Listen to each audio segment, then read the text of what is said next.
It has little back in spaces.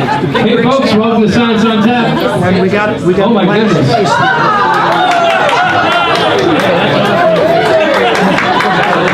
This is the Science on Tap first. Yeah, you need those little spoons. Pass it around. A front row dessert. Jeff, good luck. You're going to be distracted. All right, well, welcome to Science on Tap. We have, I think, a pretty spectacular event planned here. So I have to get something out of the way right off the bat here and apologize. Hillary couldn't make it to represent the Lakers. So we have two sick boys at home, and oddly enough, no babysitter wanted to deal with sick children. So I'm here representing us both, I guess, as a member and as someone from the bio station. So I assume we might have some fresh faces tonight, so I'll talk a little bit about Science on Tap. What we're trying to do here is essentially provide an avenue or a pathway for science to make its way to the community. And we're really hoping that we can present science and science that's going on in the Flathead Valley and beyond in a really approachable and laid-back manner. And it's an agreement or a cooperative between the Flathead Lake Biological Station and the Flathead Lakers, who both have, I think, a profound respect for the lake and the science that's going around around the system. So we really are hoping to create a nice, laid-back way to communicate science and to communicate what's being done right here. And I think tonight's talk is going to be a perfect example of what I mean. So I have to plug the Lakers for a moment. I won't hand the mic off to any board members or anything. I'll just go ahead and say, if you're not a Flathead Laker, my wife, who's home with sick children tonight, begs you to become a member. And it's my job to bring home 3 new memberships tonight. So please help me, I think is what I'll say. I'm in big trouble anyway. And it's tough work sitting up here and drinking beer while she's at home dealing with sick kids. So I plead and I can keep going about how tough this is, or you can just sign up for the Flathead Lakers. Oh, come on now. Would you like me to expand, sir, with the trumpet? Because you're giving me that sound effect. I can keep going for sure. Please, if you Flathead Lake members and board members, please raise your hand tonight. Wonderful, so good representation. If you're not a Flathead Laker, which I saw many folks here not raise their hands, you should speak to some. Yeah, should I do it the opposite way? If you're not, let me shame you. I think that what I'm trying to say is if you just saw someone raise their hand and you're not a member, please talk to them about what the Lakers do for us around Flathead Lake. If you have any wondering what's going on at the biological station, please talk to me. I see another biological station here, but I think we're in short order tonight. Tom Bansak's in the other room, so we do have representation here. If you're interested in what's going on at the station science-wise, it's a really happening place, and we'd love to talk about what's going on there. So that's enough about that. The key thing about Science on Tap, if you haven't picked it up, is that it's a laid-back atmosphere. So if you need a beer while the presentation's going on, the waitress isn't here right now. She's usually right on point. As soon as I say that, she sticks her head through the door. Flag her down, waving and giving her the old, she's getting a beer. Perfect. So that's what she should be doing. Every beer that's purchased tonight, we get $1 of the proceeds to split between our two organizations, and it helps pay for the Science on Tap website and buy, show some appreciation to the speakers by buying them dinner and a few things like that. No beers of mine are bought with that money, I promise.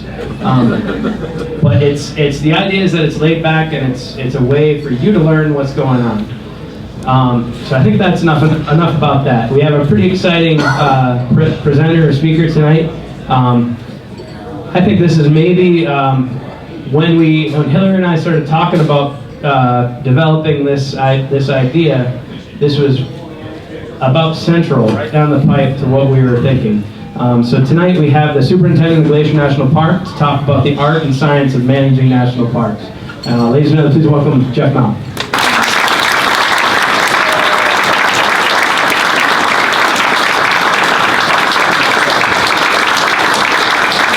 Thank you, Sean. It's a pleasure to be here. What a great venue it is, and I I don't get to Big Fork enough. And you know, I know there's so many in this room that have incredible connections to Glacier National Park. You know, there's a big sucking sound up there as the park, just because it's the popularity, the busyness, and the issues. So it's great to sort of break away from that gravitational pull and join you here for a great event like this. I think the idea of Science on Tap is terrific. It's you know, great way to sort of engage the community on a lot of the pertinent things that are going on. So let me start by just saying that you know, I am a ologist of sorts. I'm a geologist, and I think sometimes. Oh, am I going to turn it on? Yeah. There we go. Yeah, you know, Glacier's a fantastic place to be. It's certainly, you know, one of the high points of my career working for the National Park Service. I have had quite an interesting experience working for the National Park Service in a variety of places.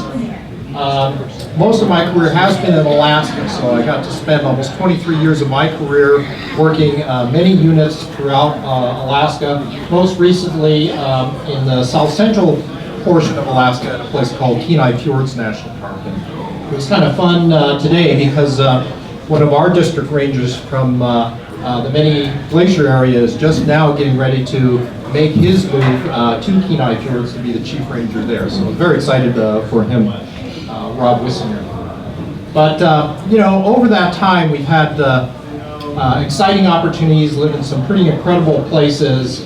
Some of the most memorable for me is up in Gates of the Arctic. So my wife and I, Amy, who's over here in this corner here, we early in our relationship we ventured up north of the Arctic Circle and lived almost 6 years north of the Arctic Circle. A couple years of those in this little Eskimo village of Aniktuvik Pass, which is right on the Continental Divide between the interior of Alaska and the Arctic slope. And what an experience there. It was our opportunity to sort of engage with native communities there, which, you know, if you don't know about Alaska, Alaska is kind of set up on a different model for engaging with native peoples than what you find in the lower 48. And actually, I find that's very helpful for my position now here at Glacier, because of sort of bringing that slightly different way of thinking about native peoples and their relationship to the landscape. Had the opportunity to be a short stint as a superintendent of Denali National Park, which is probably another one of those iconic units of the National Park Service. Terrific experience.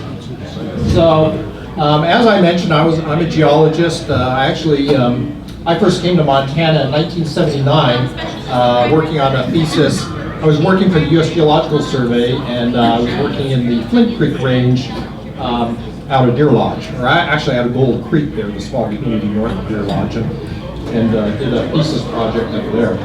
So, but what I'm going to talk about today is a little bit less about sort of the science that you might have heard from some other scientists in this program, and talk a little bit more about, as a park manager, how we use some of that science and what we do with that. So, you know, a lot of, I'm trying to think if I guess I did miss. Well, Kenai Fjords National Park is a pretty interesting place, and this is, you know, this really struck me when I was there, just how dramatic change can be.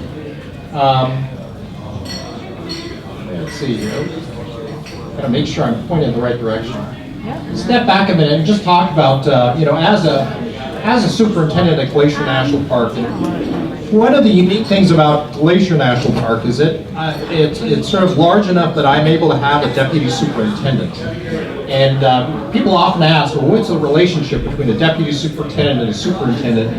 And part of that is sort of the way we make things work, in the sense of I rely on my deputy superintendent to take the primary role of making sure that our ship runs well, that it's smoothly running, that the machinery works well, that everything is running smoothly. But I kind of see my job as the superintendent to look at where the ship is headed and make sure it's headed in the right direction. And a lot of that has to do is working on the larger landscape around the park.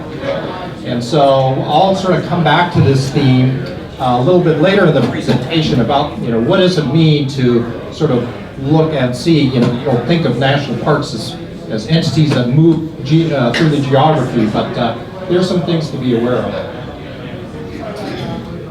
And certainly, last year we celebrated the centennial of the National Park Service, and it was a proud opportunity to celebrate, all that's been achieved. But I think it's also an opportunity for us to look back and think about, what did my predecessors think about?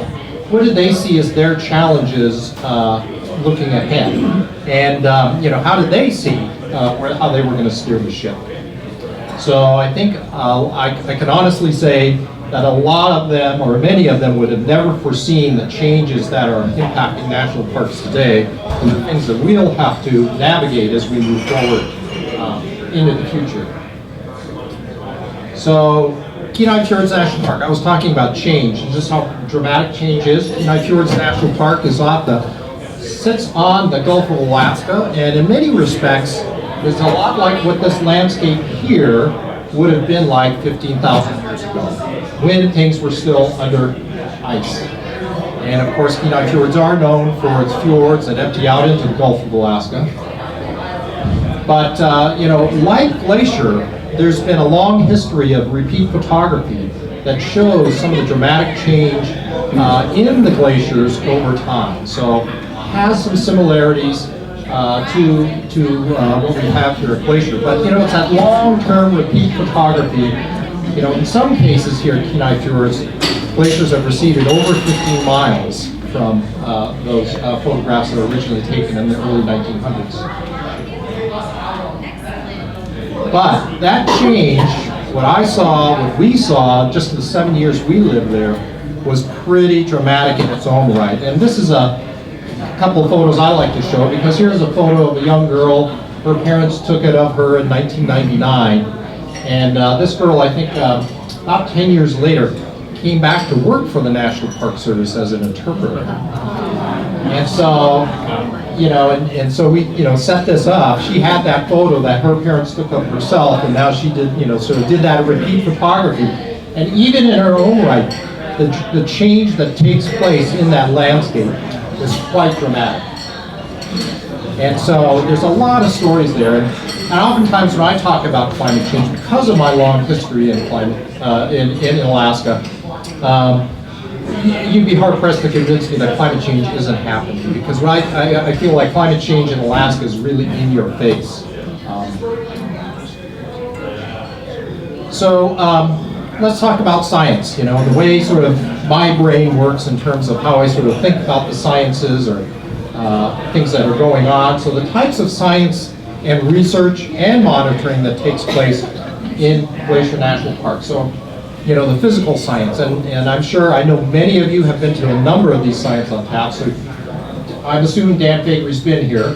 Where has it been? Not yet? Oh my gosh. Lightning strikes. Dan always precedes me almost everywhere I go. So, Dan's, does Dan Fakery and his staff, Lisa McKeon, and others at USGS at the park, they do a lot of physical science work. Of course, the glacier work at Glacier is well known, has a very strong reputation, well documented.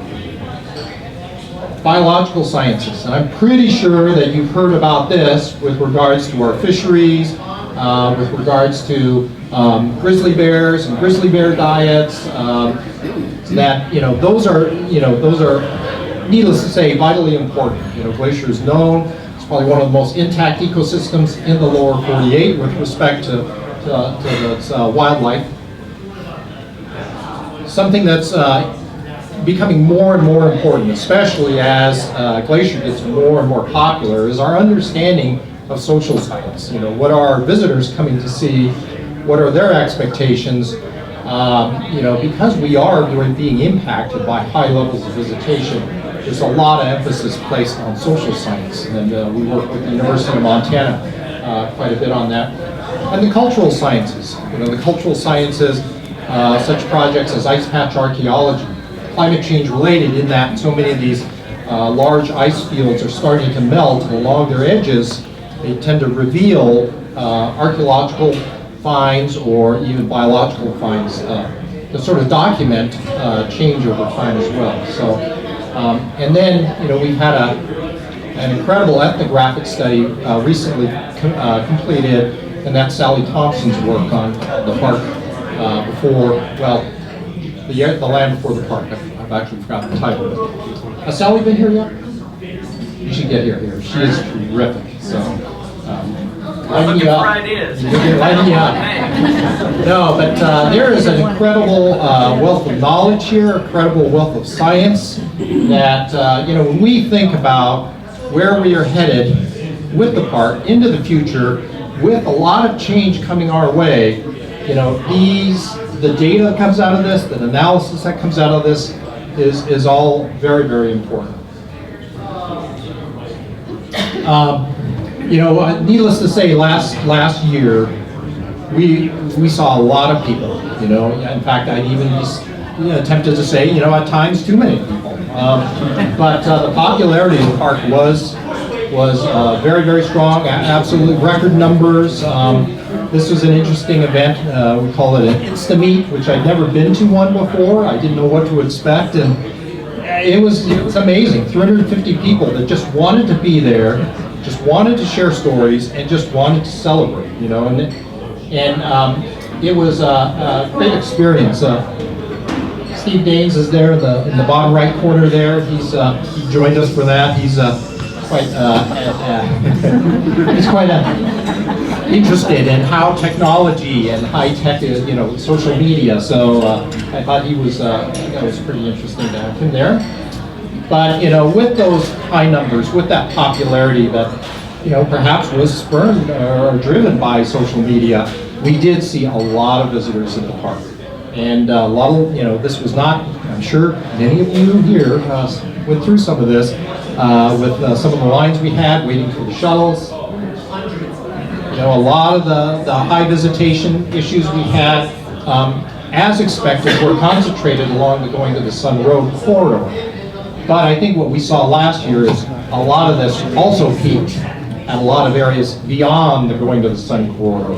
Places like the North Fork, certainly to Medicine and many, of course, but many of our outlying areas really got high levels of visitation. And that's something that, you know, I can honestly say, I think we saw levels of visitation in places in our park that we're not sure we want to repeat that. You know, the crush of humanity, the gridlock that it caused. You know, in some cases, staff reported to me that if we'd had an emergency, we wouldn't have been able to get an emergency vehicle in there. So we need to be a little more proactive on monitoring that. And as we see that, you know, I'm telling the staff, you know, you need to be prepared to swing the gate, because there are times when there are just too many people in an area. And if we need to swing the gate for a while because of an acute situation, it's okay, you know, to just hold people up, have one person come in, one person come out. We experienced this in 2015 when we had the fire on the Going to the Sun Road, and we had to close that, and we had to control visitation there. And it was very interesting because I'm not sure the staff understood, but many of our visitors, they were okay with having to wait their turn to get up to Logan Pass. It wasn't the end of the world. This is a trip of a lifetime. They come from places where waiting for things isn't abnormal to them. And you know, people were willing to wait 2 or 3 hours for their turn to go up to Logan Pass. Now, I'm not sure I've got that kind of patience, and I'm not sure many of you in this room have that level of patience. But you know, we have to think about you know, where our visitors are coming from and what some of their expectations are and how they might be different than ours. So I think that's what social science is trying to tell us. In fact, one of the social scientists related to me. So one of the things that came up in 2016 that I always like to talk about is, usually in my office, I see visitor comment letters come in. And in my mind, they usually run about 4 or 5 to 1 in terms of positive comments to negative comments. But last year, what I saw was those comments were coming in at 7 or 8 to 1. In a year where we had a 25% increase in visitation. Not what I would have figured out. But the social scientists, they're starting to think, well, you know, I think because last year was the centennial, people were coming to the park not necessarily for your normal park visit. They were coming here to be part of the celebration. They wanted to be part of the event, part of the year. So they had different expectations than perhaps what we had sort of thought they might. So interesting to think about. So we'll see what 2017 brings. You know, so you know, very busy in the park. This is common, but the amount of this that we saw was not common. And you know, in many cases, clearly we've exceeded our design when you get cars parked at the angle of repose. And I say angle of repose because there were situations where once the driver got out of the car just continued to roll over. So, and we didn't have to call tow trucks. So, but you know, this is, you know, people were pushing the limits and going places. Our landscape architect, Jack Gordon, who's been in the park for easily 2.5 decades, said, I cannot believe what I'm seeing, you know, and you know, clearly they had never thought that people would push themselves to these limits. So, indicators.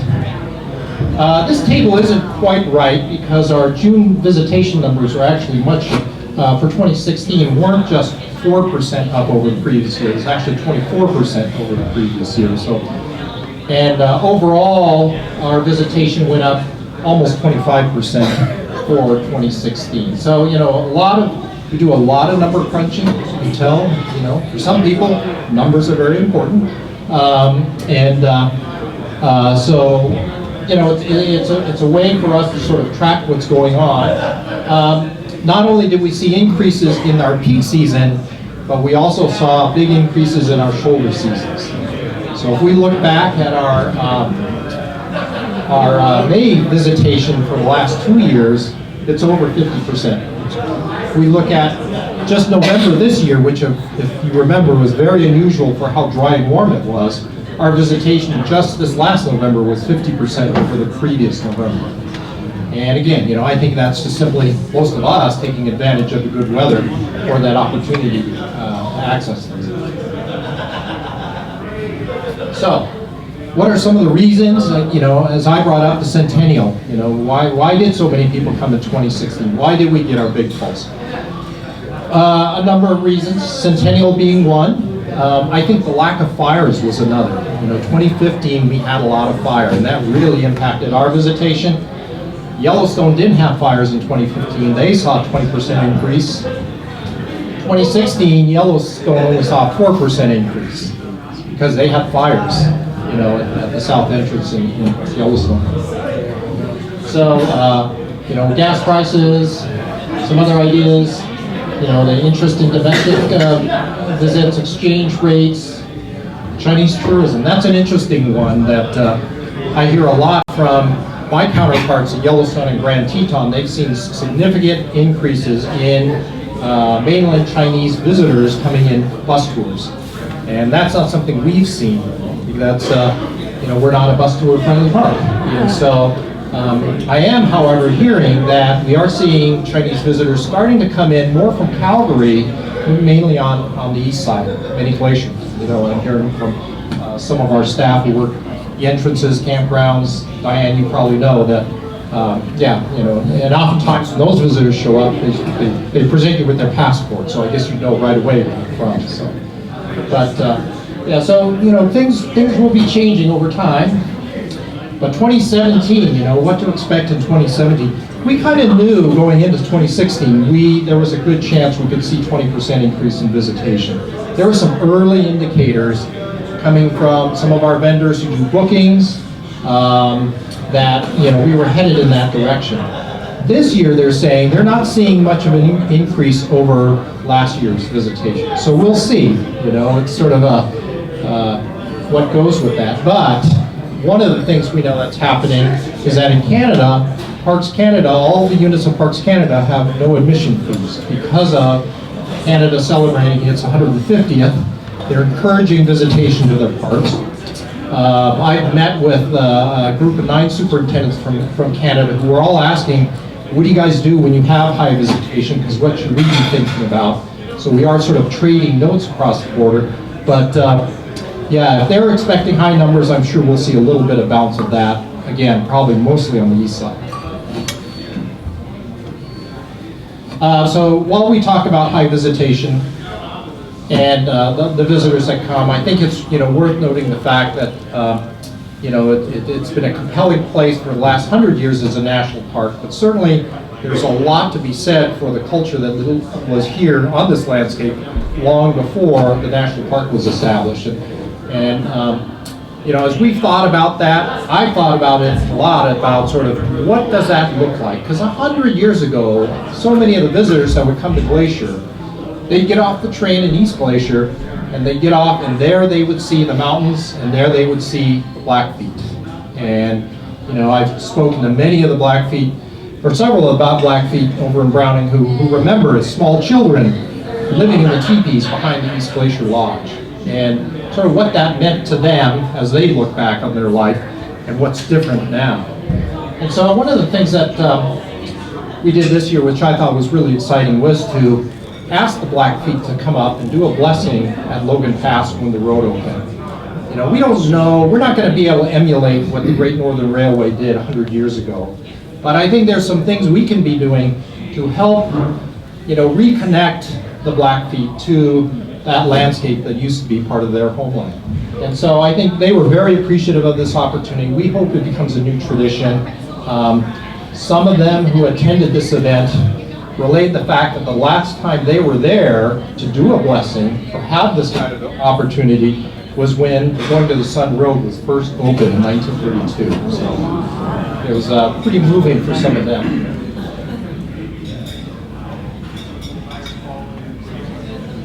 And it's led me to sort of get very excited about some of the other initiatives we have, and one of them is sort of the idea of restoring bison to the east side of the park, and working with the Blackfeet across a landscape that not just that includes the northeast corner of the Blackfeet Reservation, northeast corner of Glacier National Park, northwest corner of the reservation, Waterton National Park, and the flood reserve that's just outside of Waterton, as well as some of the other lands outside of Waterton National Park. So this ANI initiative, which is the idea to bring back bison to a landscape they formerly lived in, and the bison that we're actually reintroducing are bison that were captured from this area in 1872, taken over here to the west side. They were down in, they were part of the Pablo Allen herd, down on the reservation down here, and then they were moved up to Canada. So these are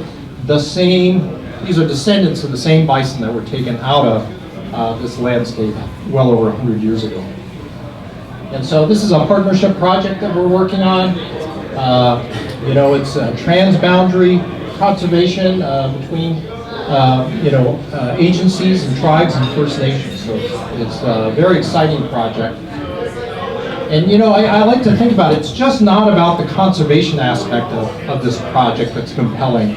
It's also compelling from the cultural perspective of what this will mean, because, of course, when the 48th parallel was established as the international boundary, that sort of bisected the Blackfoot culture with that international boundary, and quite honestly, how Canada and the U.S. both deal with Native peoples are different. And so there's a real opportunity here through a project like this to help sort of bring those ties back across an international boundary. So very exciting from a cultural perspective. Also has a lot of meaning for them in terms of their health, their lifestyle, so spiritual healing. There's just a lot of elements to that. It also has tremendous benefits, I think, when you think of their community, and the idea of a nature-based community, what that might look like. And they're doing some land use planning to think about, well, if we're going to have these bison and they are going to be next to Glacier National Park, maybe we should be managing some of our lands more like a national park. So that has actually come up in conversation. So it's very exciting stuff. So another issue that, of course, I think you might have heard about before at one of these is these quagga and zebra mussels shown here in the lower right and left-hand corner that are new on our landscape. That little red triangle up there in Montana, that's the Tiber Reservoir, Canyon Ferry, representative of that. And so, as we move forward, how do we work to ensure that our landscapes don't get further infected or slow that spread of these? And certainly there's, where quagga and zebra have shown up elsewhere, that sometimes, when they first appear, their establishment isn't sort of as vigorous and permanent and long-standing. So there are opportunities if we take a very strong stand, very protective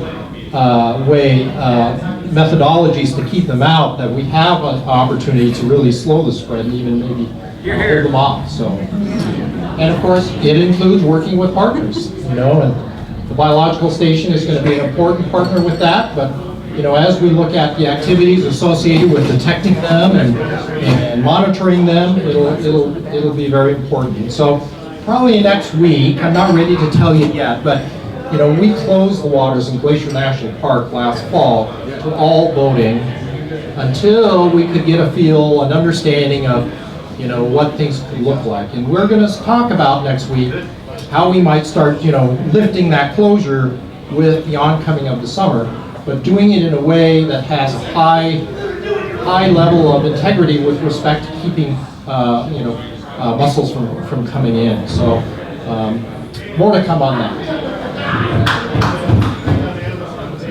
And to work with our partners, so working closely with Parks Canada, working with the Blackfeet tribe, working with the state of Montana, the Flathead Basin Commission, how do we create this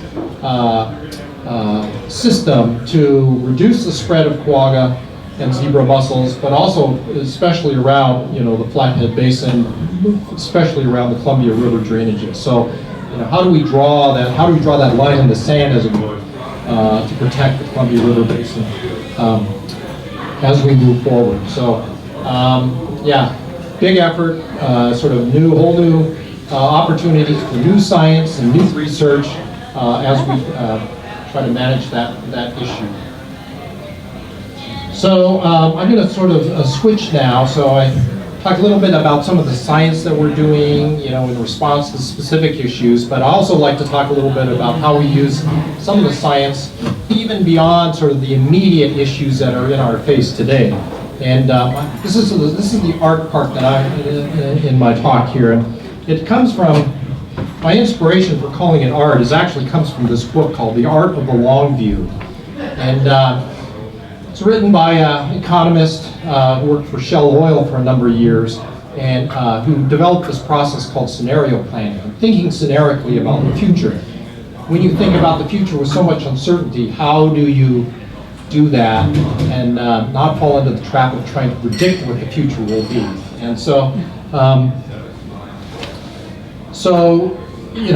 I've been involved with scenario planning for well over 10 years now, and it's taking a lot of those things that as we look into the future with a lot of uncertainty, how do we sort of think about what the future could look like, again, without sort of predicting where the future will go? Because oftentimes when we predict what's going to happen, it turns out otherwise. And so the whole idea of thinking scenarically is thinking across a whole broad range of possible, plausible futures. And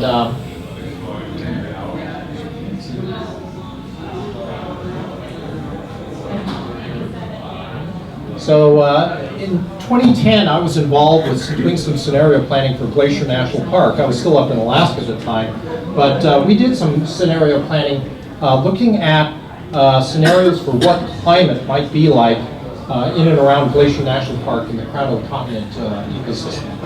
And we came up with some scenarios that were sort of based on, what we think things like the temperature change over time. We looked at rain on snow events, the frequency of those. We looked at a number of things that we thought could be drivers of change. And so through that process, the scenario planning process, we came up with these 3 scenarios of what climate scenarios for Glacier National Park. And And I'm not going to spend a lot of time other than say these are really looking out 50 to 100 years into the future. And so there's a lot of uncertainty, there's a lot of variability built into these scenarios. But you put these scenarios out there so that you can think about a range of what the possible futures would like. So when you make decisions, you're not sort of betting the farm on one outcome. You're thinking about your decisions across a whole range of outcomes given the uncertainties that come with them.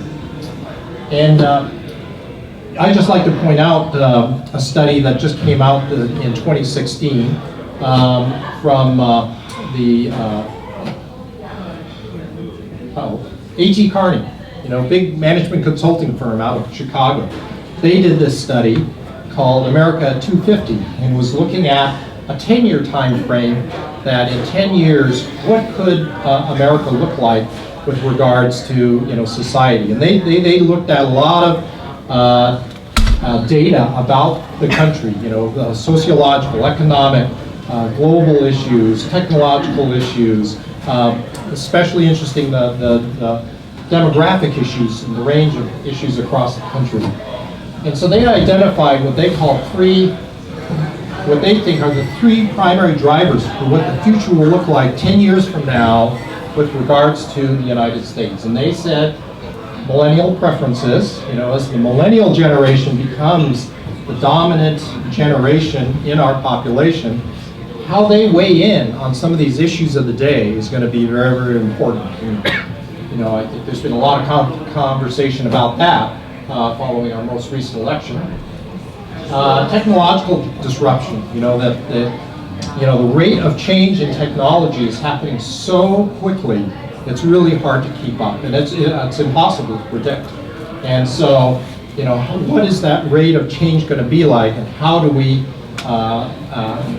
work through those changes is going to be incredibly important, as well as the global landscape. And we've seen there's been a lot of evolution and sort of that global landscape just very, very recently, but that will continue to evolve, of course. But they see these three things as some of the huge drivers that's going to affect what they see as the four possible futures for the United States. And they came up with their matrix, which is similar to what I've used before in doing scenario planning, about what the future in the United States will look like 10 years from now. And they sort of took lines out of the Star-Spangled Banner to describe what those futures might look like. So gallantly streaming, where we have high economic performance, and we also have high national alignment.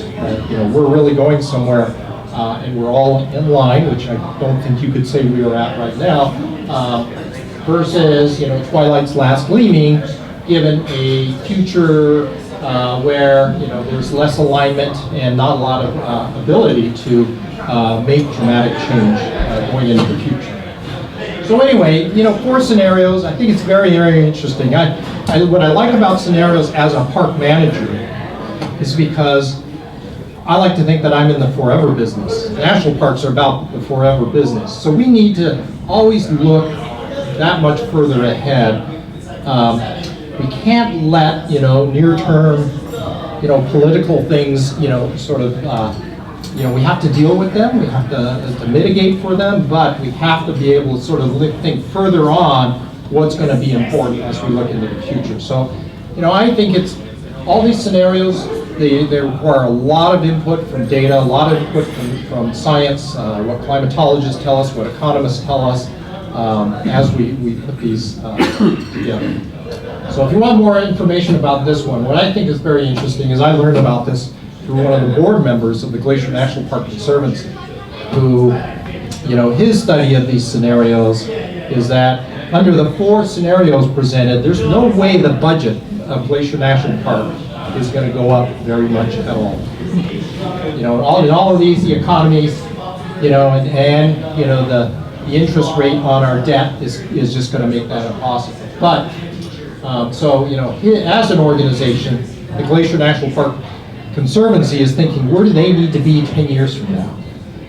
As a $2 million a year philanthropic organization, that's not going to cut it in their mind.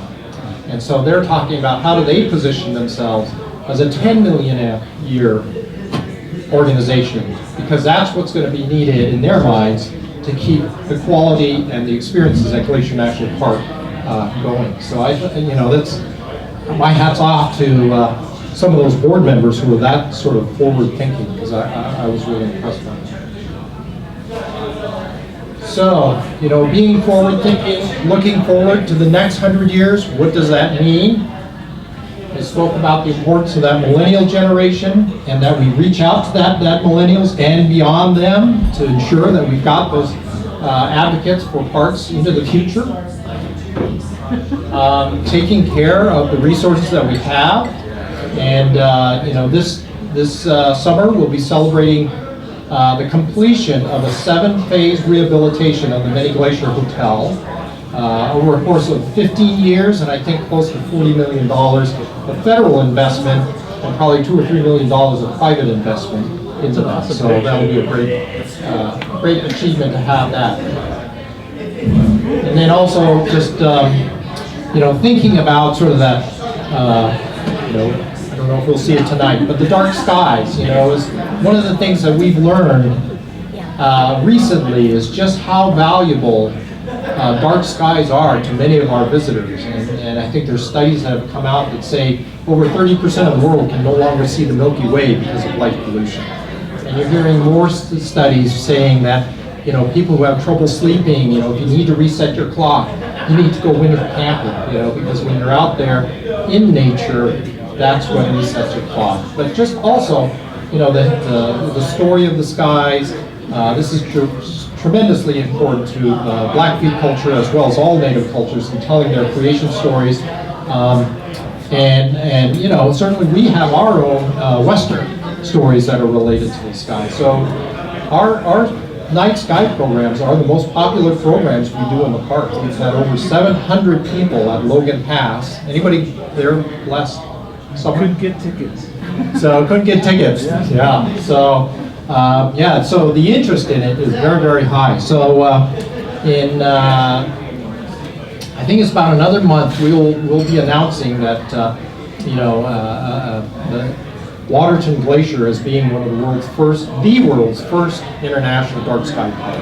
It's a new designation that the International Dark Sky Association, so I probably let the cat out of the bag, but that's okay. You guys can keep it secret.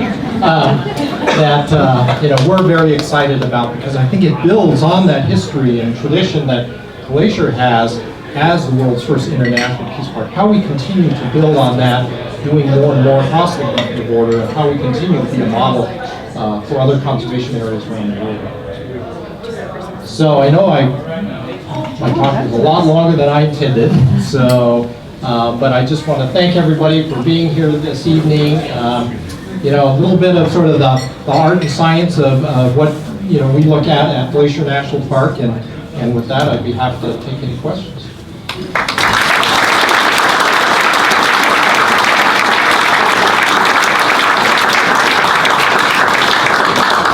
That was awesome. I think this is the only thing I can say. That was really great. It was eye-opening, and that's exactly what we had in mind. Thank you very much. I think the best way is I'll just hand the mic back to you, and if you want to pass the mic around, that's fine. If you want to repeat the questions, that goes a little smoother, you'll see. Depends on how long the question is, usually. But let's have another round of applause. That was incredible.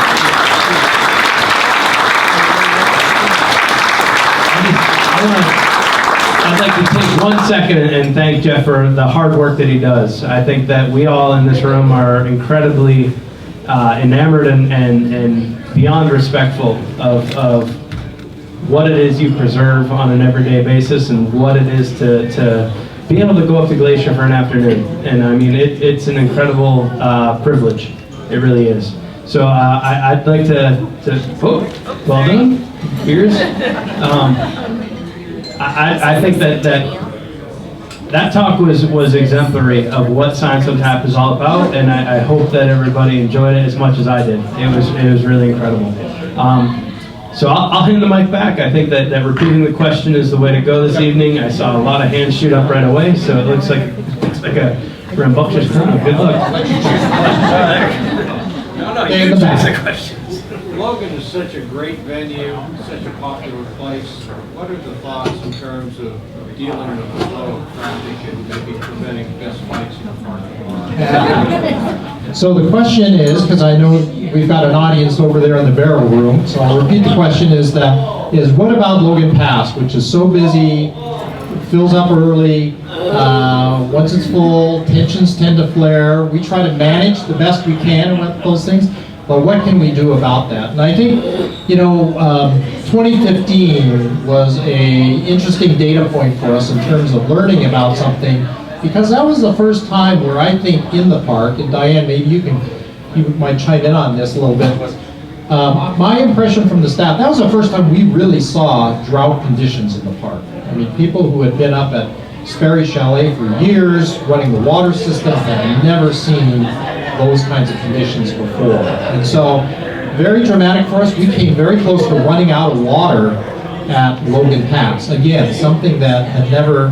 staff who had been there for decades had never seen before. So, I think that sort of tipped us off to the idea, and we get asked a lot, can you build a bigger parking lot? Can you shoehorn more people in there? And, you can build the infrastructure, but, you need things like water to sustain it. And, I think what we learned is that water is a limiting factor there. And so I think what it comes down to is really how do we manage, we're at capacity there, and how do we manage that for opportunity and experience, and recognize that should we sort of begin some strategies to limit how long you can park there, because there's some people who literally only want to be there just to go to the bathroom, and that's another thing we started to realize is that there's not a lot of bathrooms between the Loop and Logan Pass, and some people just want to pull in, go to the bathroom and move on. Others just want to stop, take a picture, move on. Others want to go Hidden Lake. Others want to hike the Highline. So, how do we sort of, that's what the University of Montana, with a lot of social science they're doing, they can tell us hour by hour what that use is looking like. And so, Logan Pass is one of the key congestion points that we'll be addressing in our Going to the Sun Corridor Management Plan, which we'll be putting out to the public for review probably this summer.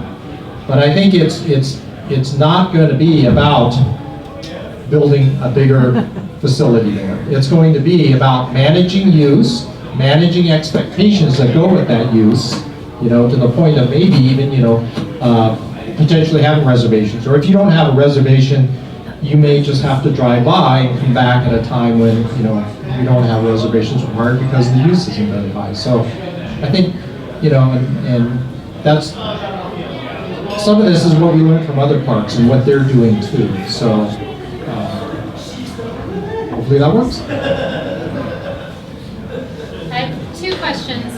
First, your graphic of the scenarios for the park, could you explain the terms you had in there a little bit more?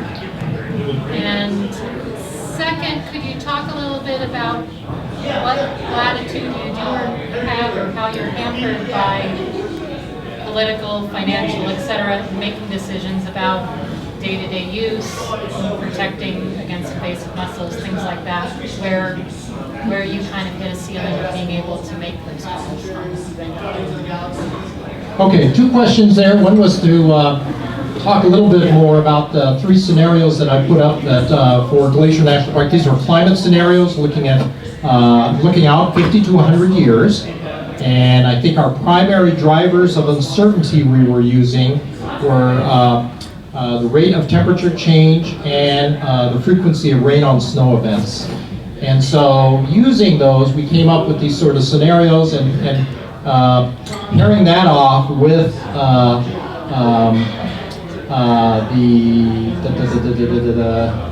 let's see, so we were using scenarios, and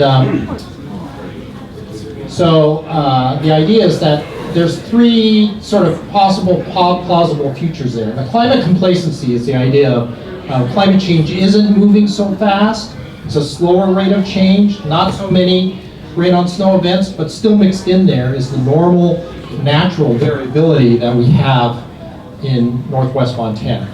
And I have to say, Northwest Montana is a place that, even without the effects of climate change, has a lot of natural variability built into it. I think a lot of climate data has shown that. So we just get a lot of variation year to year to begin with or without climate change. So that climate change signal is very weak under that scenario. It's not a real obvious change that's coming. Whereas some of these other scenarios, you get some of those changes are a little more significant. The signals are a little bit stronger, and as Colorado creeps north, is that idea that we're getting those we got those mixed signals, but there is kind of a trajectory showing that we are getting warmer, we are getting drier, but you could easily have a winter like this mixed in with dry and warm ones. Whereas the race of the refuge is kind of that outlier that says, hey, the signals are really, really strong about where things are headed.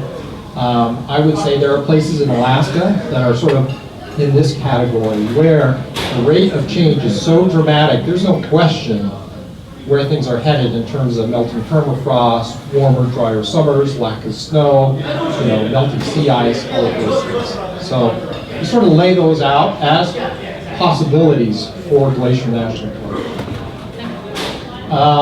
I've already forgotten the second question. Oh, how much flexibility? The second question was about how much flexibility do we have as an agency. So, needless to say, we are part of the federal government. So, we are dependent on Congress for our budgets. I will say that as the National Park Service, we tend to have attract a lot of bipartisan positive, favor, as it were, because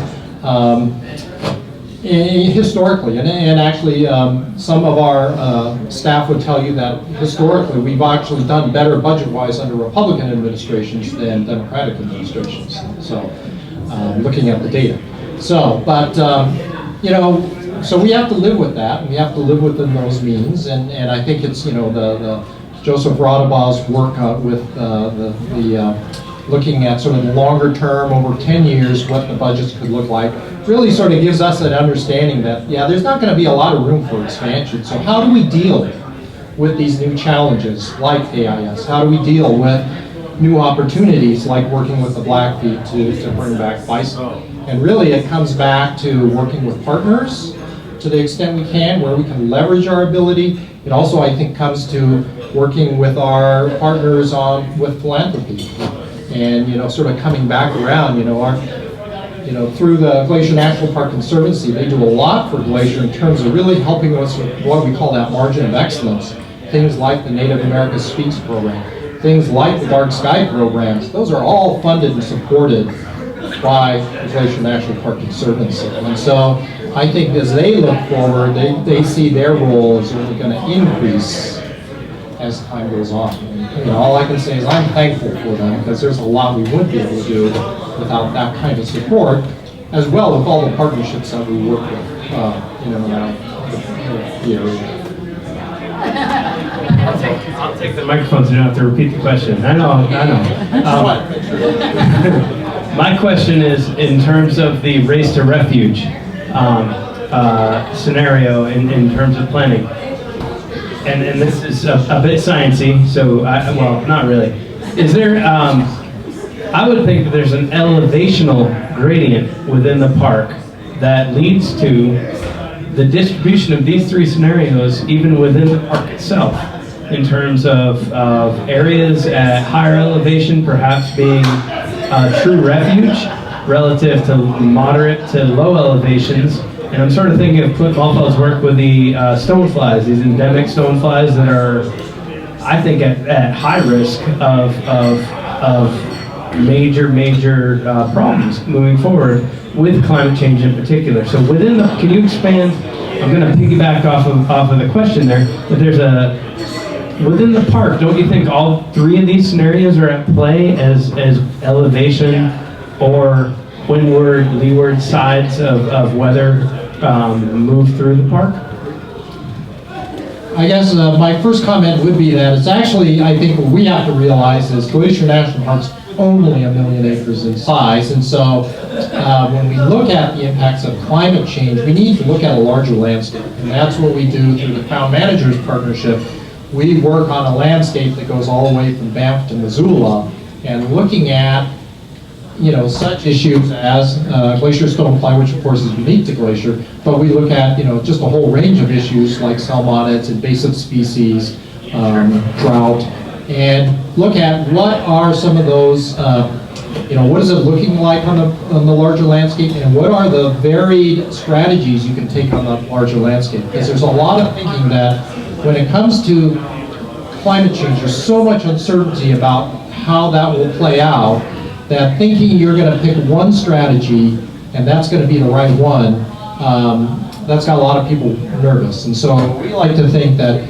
you'll pick a range of strategies across a given landscape. And so by working it through a partnership, it could be that wilderness areas are perfect places to take a hands-off strategy, and you might take other areas that are adjacent to urban areas or more developed areas, that you might take a more intrusive or more manipulative strategy. So it's looking at that range of strategies across the landscape, rather than thinking that we all take the same strategy. Because when you talk about things like refugia is an interesting one.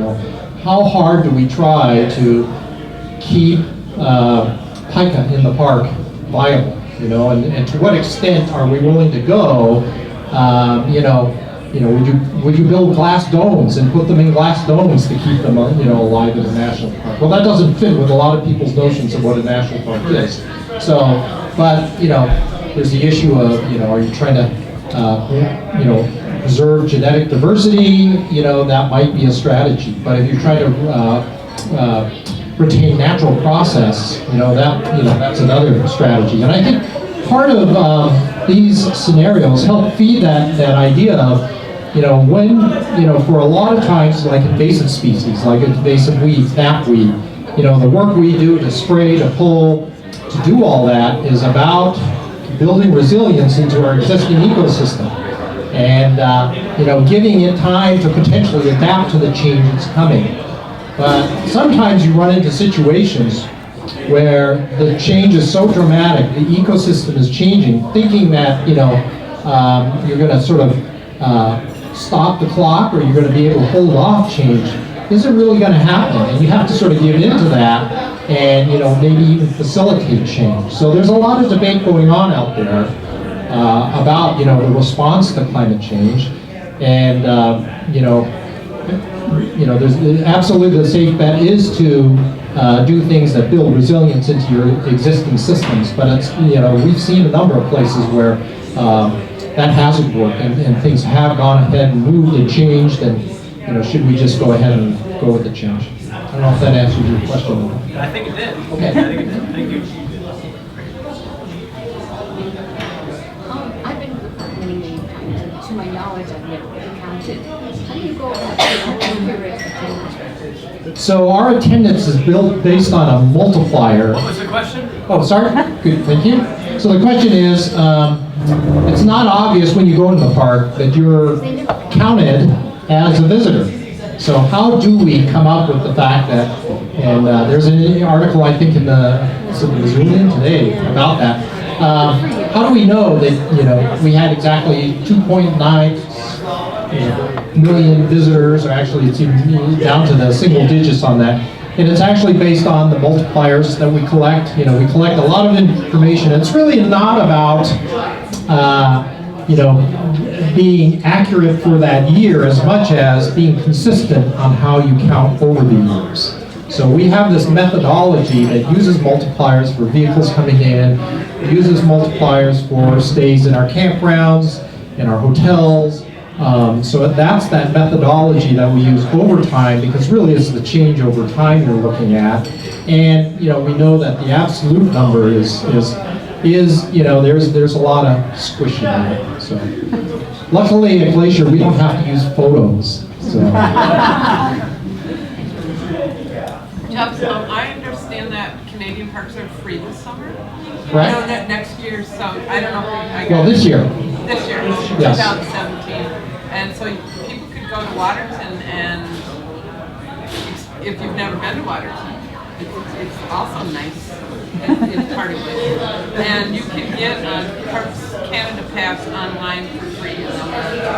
And it's good for all Canada parks, for all 2017. Yeah. Yep, so if you didn't know, entry to all national parks in Canada are free this year, and Parks Canada is actually encouraging people to go online, so you probably can Google it, to get, they actually have these commemorative passes that you can get online, and I think it'll facilitate the process of going through their entrance gates. But terrific opportunity. Again, we try to work as seamlessly as we can with Waterton National Park for our visitors, so they can have that great sort of seamless experience of the International Peace Park. I'm a cyclist, and one of the great things every spring is riding to Logan Pass before it's open to motor vehicles. I'm wondering what you're doing about the summer use for bicycling opportunities, the possibility of making a fall day in the shoulder season in the fall for bicycles only, and developing other bicycling opportunities up the North Fork or Mini Glacier or something for cyclists. So the question was about cycling and cycling opportunities, what we have now with the hiker-biker season, as well as once the road is open, what is that bicycling experience like? We've been working on biking, and I've actually been sort of challenged by some in the biking community about the prohibitions we have on biking during the height of the season. So during the height of the busy time, we prohibit bicycles on that lower section going along Lake McDonald Road, going both directions, and then we prohibit cycling going up the Logan Pass during certain hours during the day, during those high use periods. So. And I was actually asked, how did you come up with that prohibition? Well, that prohibition actually came up in the 70s, so it was long before I got here. And really, as I recall, that prohibition was really sort of I guess you'd say a common sense kind of decision at that point, because actually there was a plan that had been put forward to prohibit bicycles altogether on the going to the sun road. So. I think they saw it as a balance to accommodate bicycles, but still address that issue of, when it's busy, it becomes difficult for both cyclists and drivers. And but before I sort of do away with that prohibition, because it's the only section of roadway in Montana that has any regulation on it that I understand. Even though I think there was a move to pass legislation prohibiting bicycles on certain roadways statewide, but for now we're the only ones. And before I lift that, I said I really do need to have somebody come in and do the science on this. Give me a traffic study. Look at those issues of road widths, passing vehicles. This last year we put some road counters out specifically for our biker hiker season, and we got these counters that can distinguish between vehicles and bikers. And so we've learned a lot just in 1 year about the patterns of cycling. We have a lot of cyclists that do go over Logan Pass all through the summer. Most of the time you don't see them because they get up early in the morning to get up there. Now if you're one of those going early to get a hiking parking spot to go hiking, you probably run into them. But yeah, it's surprising how many bikers we have that go during the height of the season. We've really put our emphasis, and we see the opportunity is to operationalize that biker-hiker season. So last year we institutionalized a shuttle system because we know that Avalanche would just get filled up with parking, and we'd have all those parking issues start playing out. So we've introduced a shuttle system that's got a bike trailer to help facilitate that from Lake McDonald Lodge up to Avalanche. And this year we're going to add to that system so that it actually provides service all the way from Apgar for people to take their bikes up. So we're really trying to operationalize that biker-hiker because we think that's the opportunity.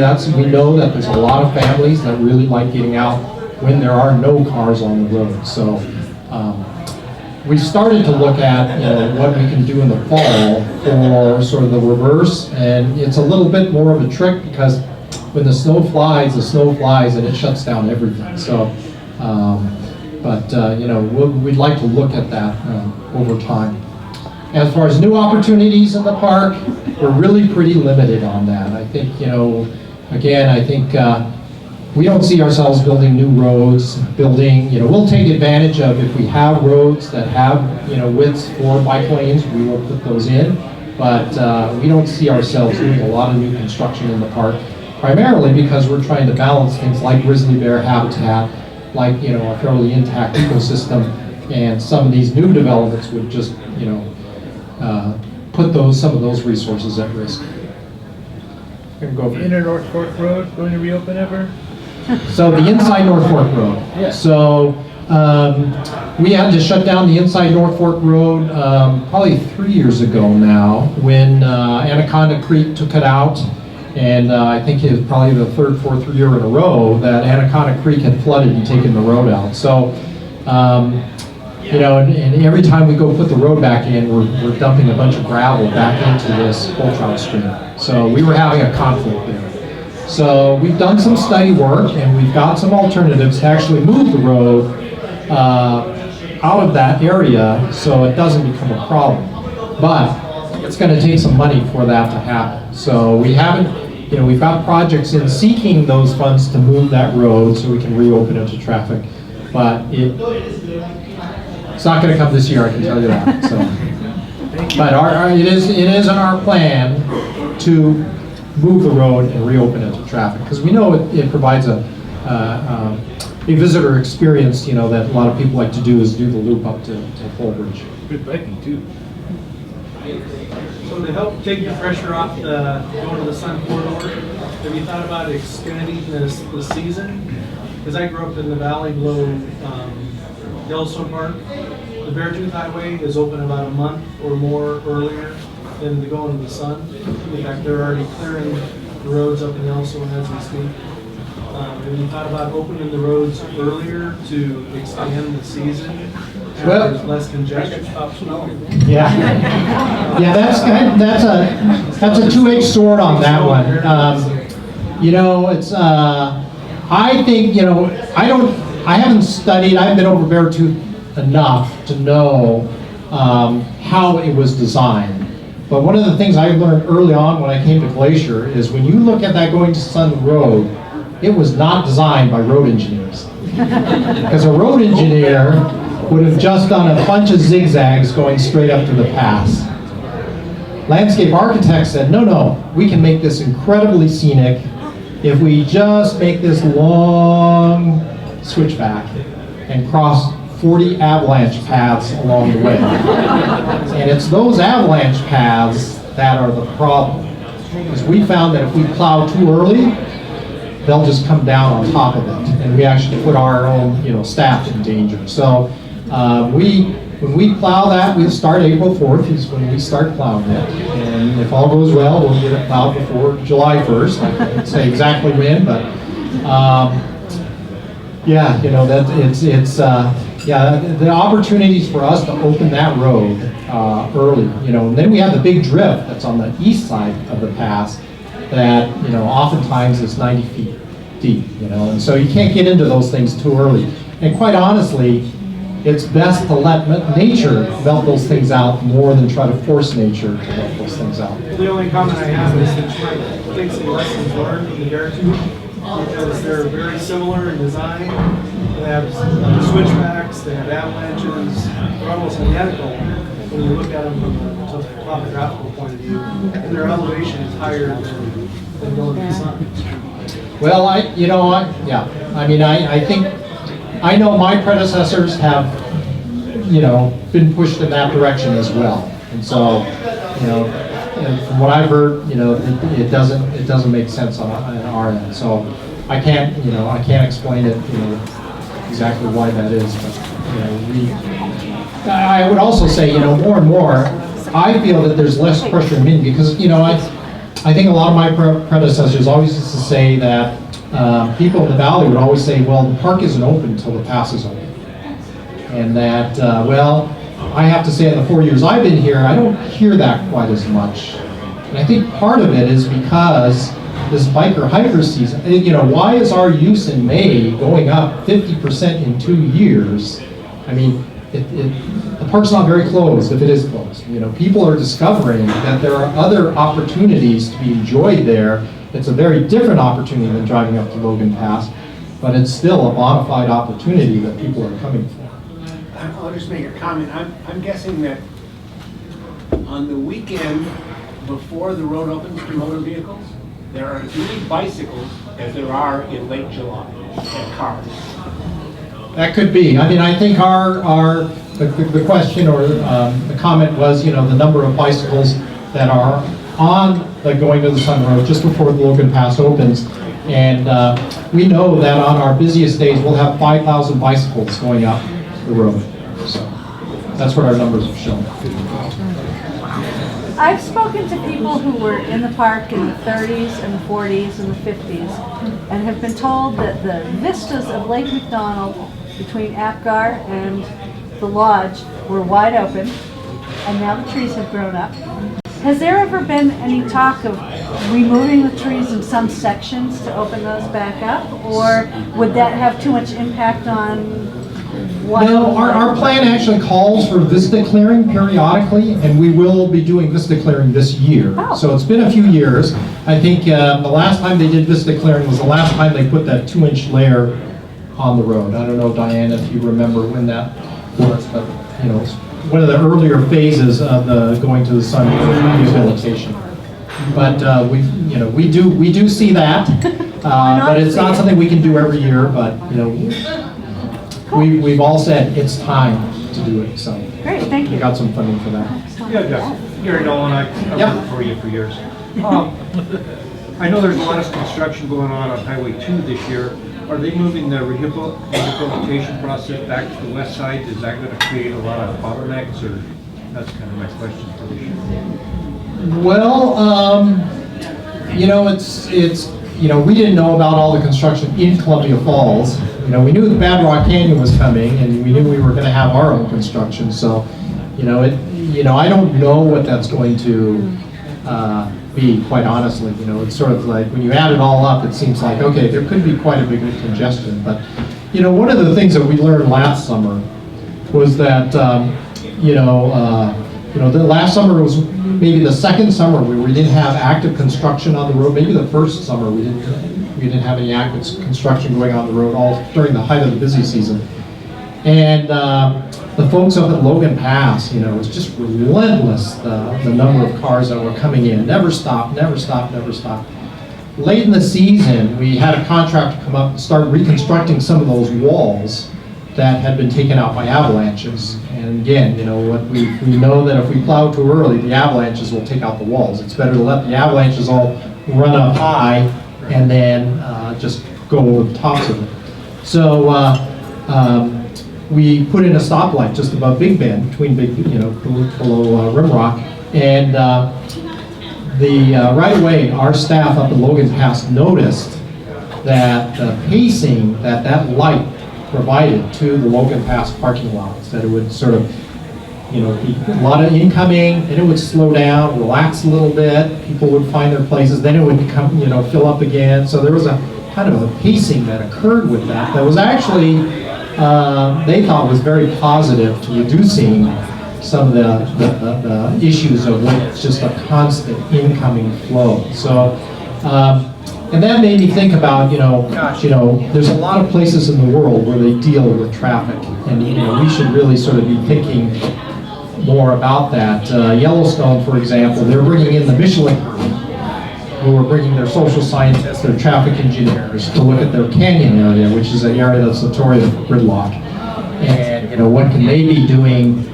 Is it going to be circles? Is it going to be traffic lights? I don't know, but you know, sort of, how can they sort of break that up so it just doesn't sort of get into that gnarly gridlock? I'm just curious if they're moving the rehabilitation over to the phase 10 there between Apgar and Avalanche, if they're going to redo that this year, or if the... Yes, yeah. That final phase is going to be taking place this year, and I think as much work is supposed to be done in the shoulder season to minimize its impact on the height of the visitor centers. Okay. These questions Anyway. are rambunctious. Do you need to end this at some time, or are we? Okay. You got, Do we have any questions from the barrel room? I don't know if this. I'll go over and check for you. Okay. You got about 15 more minutes. Okay. Can you handle that? Yeah. A while back, there were articles in the newspaper, local newspaper, about options to figure out the traffic congestion, including restricting even access into the park or public transportation only. Being a local for almost 40 years, I like to jump in my car and just go up there. But I don't want to face a roadblock when I go. I want to be able to get into the park and enjoy it. Are there still options on the table for restricting? There are options on the table for discussion. So nothing, we won't be implementing anything anytime soon, at least not sort of My lifetime. for a long time. So yeah, those plans are, but when, you know, I will say that if we get into those acute situations, some of those near to gridlock situations that we actually found ourselves in last summer, you may find that the gate gets swung and you may be asked to wait or turn until somebody comes out, or, you know, if it's one of those situations. Usually it's in those one-way, one-out places. Going to the Sun Road, being a through road, you know, oftentimes when Logan Pass fills up or gets to the point of gridlock, the parking lot, our staff just waves traffic past, so they don't even have the option of turning in to look for a parking spot. So, but you know, there's other places to stop, other places to go on that road. But it's those one-way in, one-way out places that I think you may actually see a gate closed, or you may stop for a few minutes till somebody else comes out. Thank you. Seeing the data that shows the increased visitors, not just Glacier, but many of our parks, and understanding the budget pressures that you've been able to work with, is there any thought or consideration on how to, is there any balance we can do to increase our budget for the national parks based on visitor usage, or what's your Well, I think, you know, as a service, the Park Service is a little bit hesitant. Actually, you can go online and see the Park Service Green Book, and when you go look at the Park Service Green Book, you will see that the Parks budget, and right next to the column of the Parks budget will be the Parks visitation. And Congress will look at that, but they are hesitant to think that every, you know, I always think of the Park Service as a real mashup of experiences, opportunities, and stories. It's not, we're not all the same, we don't tell the same story, and our experiences are different. So I think, you know, to think that, you know, I think parks are given more weight given their visitation for funding, but that, you know, to just sort of go by a strict formula that would sort of allocate funding along visitation, I'm a little bit worried about that, because a lot of our units in Alaska, you know, would, for example, you know, their funding might be changed drastically. And, you know, some of them, you know, as a mashup of all these units doing different things, you know, some of the most incredible wilderness, some of the most intact ecosystems are in those places, and you can't just, you know, sort of take a hands off and let all comers come to those kinds of places. So I think, you know, it's a balance. All right, we'll call the last question of the night. Last question. Oh, you guys can make a maker's donation. I hear $5. I don't mind sticking around afterwards. $12. We're up to 12. Good question. You've been very proactive on two issues that are very important to the quality of water in the lake. One is the oil trade issue, and the other is mussels. Now, you mentioned avalanches, and my understanding there have been a substantial number of avalanches in the last month or two that have affected the rail line, and I'm wondering to what extent that's led to further discussion with BNSF about additional snow sheds. Question number one. Question number two is you've been a leader in terms of addressing the mussel issue in terms of the state of Montana. Has the state learned anything from you, and do you see that learning reflected in the actions recently taken in the legislature? So 2 questions. What about mussels and what about oil on trains? So maybe I'll go mussels first, since I think it might be the easiest. In terms of, you know, in discussing about how we're going to move forward on this managing AIS across the state and what we're doing, I think what you will see is that Glacier is going to be a little bit more conservative about reducing the threat of quagga and zebra mussels coming into the park. And a lot of reason why the state says it's, you know, we talk and they're encouraging because, you know, they understand Glacier has a lot of control points. You know, we have places where we can stop the traffic, we see the boat, we can ask them for inspection or, you know, ask them, you know, give them the car, ask them where they've been, where they came from, where's the boat been, all those kinds of things. I think the state is challenged quite a bit because the state's so damn big. There's so many entry points into it that, you know, sort of, yeah, how do you sort of apply a network of inspection stations to such a broad landscape? It's very challenging. You know, I've been working with the state to help them try to secure, you know, the federal match they need to implement their program. You know, we're hoping that we'll all be beneficiaries of, you know, some of the interests that Oregon, Washington, Idaho all have on making sure that we keep it out of the Columbia River Basin. So, so I think that's my answer for you on the first one. Second question about oil on trains. So yes, this was the second winter where we issued a permit to BNSF to do avalanche control inside the park for those avalanches that sort of run out of the park over their snow sheds and around the ends of their snow sheds. And and we've only issued those permits twice. I've done it both times. Both times they've been sort of at times that I would consider sort of historic in nature. You know, first one was when we had those avalanches, same time as that avalanche in Missoula. I mean, that was a pretty remarkable situation. The Avalanche Center said, yeah, this is very unusual to see that loading on 2 directions and on about that. And likewise, I think, you know, this year when we saw that, you know, 72-inch snowfall in St. Mary, that's kind of a little on the unusual side.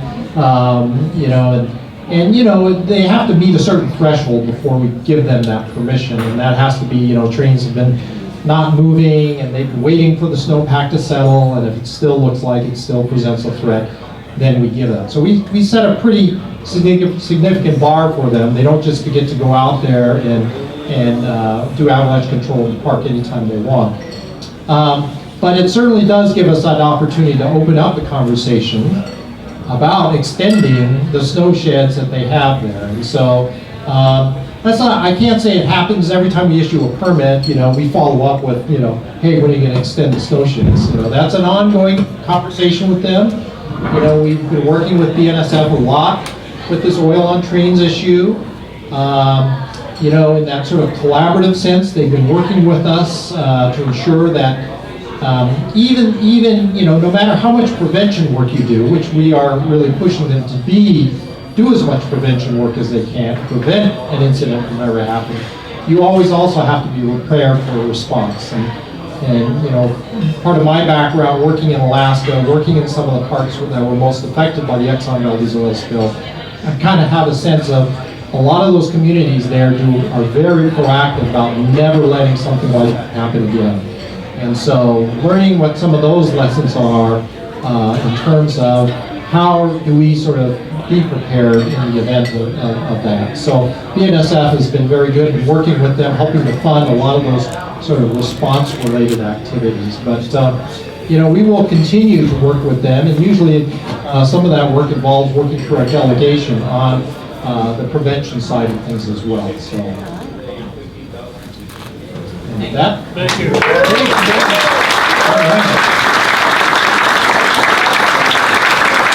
I would offer we should continue this round of applause. That was incredible. Thank you very much.